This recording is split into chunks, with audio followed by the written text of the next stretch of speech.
नमस्कार मंडळी, काहीतरी ना काही स्वप्नात येणारच होती. तेवढ्यात पहाटे 5:30 वाजता मोबाईलच्या अलार्मची घंटी वाजली. मी पटकन तयार होऊन थेट मुंबईचा चहावाला गाठला. अरे बापरे, एवढा मोठा टावर. मित्रांनी गगन भरारी घेतलेली बघून डोळ्यात पाणी येलं. माका लय बरा वाटला. बळजीने रणभूमीवर शंख फुंकून घरभरणीचा पाया रचला.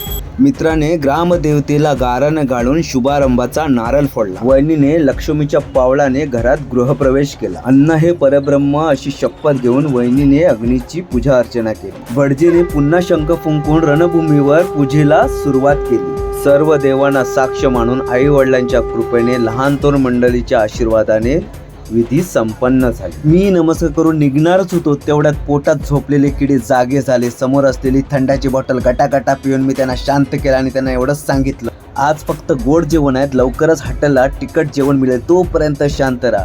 मी शिवरायांची प्रतिमा देऊन तिथून निरोप घेतला.